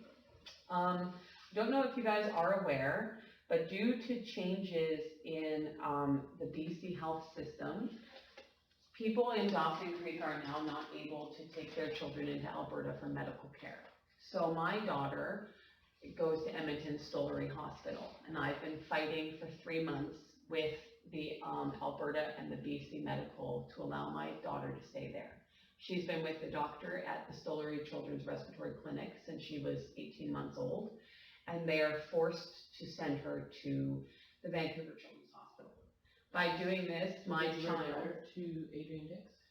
I've not written anything up, well, I have through the hospital, as I said, I've been fighting for 3 months. I've had letters of recommendation that I'm on a bordering community, that it's further for me to travel to Vancouver Children's Hospital. That Pharmacare is not willing to help me cover the cost of the airplane ride that I would have to take to go to these medical visits.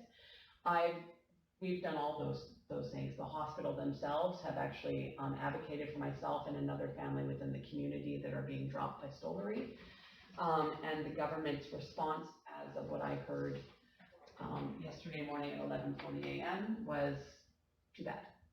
So for my own child, she's now being displaced. We're being put into the Vancouver Children's Hospital. I don't currently have a doctor, and I have a child that has a lung disease that could kill her. And it's very difficult. My family in this community is going through this, as well as another family, and we are being completely displaced. Hey, look at what happened to that boy in Fort St. John. They weren't gonna do the surgery, they didn't do the surgery, we wouldn't do the surgery. They went to the media. Boom! He had surgery. So basically what's happening, I spoke with my daughter's doctor for one last time yesterday. Her doctor is now not licensed to contact me anymore as of February 30th. Not licensed. No, so basically what happens is that Alberta physicians and hospitals are not covered under their licensing to contact anybody in British Columbia. Okay, so you need to contact, we need to have this conversation after. It has to do with work? It has to do with First Grad. Okay, well, anyway, so I looked into the fact my husband works in Alberta, and actually, if my child's lungs were to give out, she would still be medevaced to Edmonton, because it is the closest hospital, and they would deal with her care there, but I'm not allowed to be in contact with her doctor. Well, he's with Best Care. Your husband has Best Care? He does, yes. Yes, but he has to go through those doctors. But again, I'm not the only family, there is another family. And me. And you, I yeah, have an appointment on November, on the 14th of March yeah. in Stollery. So you should ask, you'll be being dropped as well. Any patient that is a BC patient, whether you've been referred or not, my child was referred to the Stollery, she was medevaced, the whole shebang, and it doesn't matter anymore. I think the village should write a letter. So this is it's a very big issue. That also means anybody who is being referred for gastrointestinal things to Grand Prairie, they will not take you anymore. They won't even, so we have to travel to Prince George. So my, Ask Alberta Health if BC's paid for their medical. Who notified you of this? the hospital, so the hospital phoned me 3 months ago and let me know. Edmonton? Yes. Okay, This This is part the agenda. okay, So let's adjourn and. let's adjourn and then Well, talk we're- about it. we're What gonna about, do you have a thing? Do you have a? Yeah, I got a report. Just waiting for you guys. It's gonna be wordy. I don't know, I'm gonna be a little wordy. It's 10 minutes to my bedtime. Well, if you guys were, staying on track, good. This, so, this last week I had dinner with, or had a lunch meeting with the officers from the fire department, to go over with them what their priorities were and what, where they would like to see things over the next little while. So it was actually a really productive meeting with them. Got How some did you really pay good- for it? Oh, I'm getting to that. So so it was a really productive meeting, got some good feedback from them, and, was able to clear up some stuff and get a direction of kind of what they would like to see, going forward. So with that, I did ask staff if I was able to expense that, the cost of that meeting, and the recommendation from staff to me was that I bring it to council to see if I can get reimbursed, for the cost of that meeting. Yeah, so I guess that's my. So, put a motion on the floor that we paid. So yeah, get a. You turn in receipt to. No, do I need to put that motion on the floor? Because You can. Okay, so yeah, I'll put a motion on the floor that I get reimbursed for the cost of the meeting. And you'll turn the receipt in Yeah. too? I will turn the receipt in as soon as the meeting's done. And can I get a seconder? Second that. All in favor? I want to know that I'm opposed because this will set precedent. Just don't do it again, Marcel. You have to have council's approval. That was very nice of you. Yeah, so as the liaison, and correct me if I'm wrong, but it came up in a meeting, from council that as liaison, it's my job to meet with the fire department and relay their concerns back to council. So in order, because of their work schedule and everything else, in order to have that time to do it, we did it, everyone took time out of their personal day, so the volunteers and, The fire chief, took time out of his day at lunchtime in order for us to meet, in order to have that meeting. Yeah, but we're supposed to go to council before we do those things. So because you're a newbie, we're gonna let you get rid of this one. The reason why I'm for it is, we didn't, due to miscommunications, right? We didn't really do anything with them over Christmas. Nothing really happened during that time, and so I think that this is sort of a makeup for that. So I understand you're setting a precedent kind of a deal, but I do sort of look at it as they never really got like anything for the Christmas party from us or nothing, and so. In my defense, I did ask prior to the meeting, I was gonna do the meeting either way.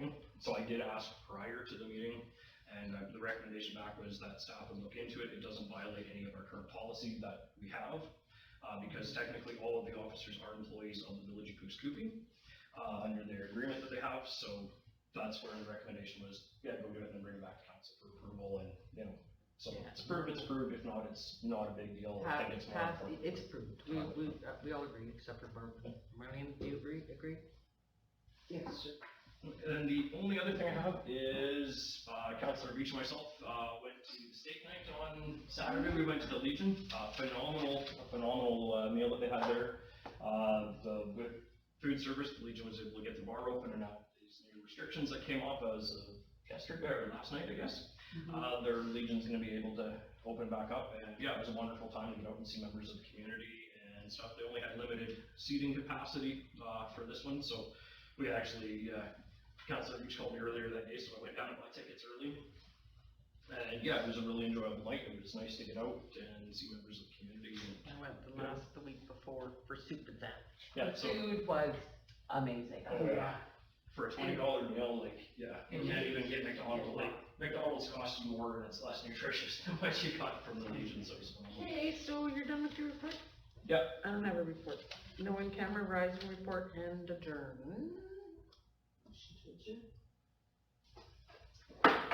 So who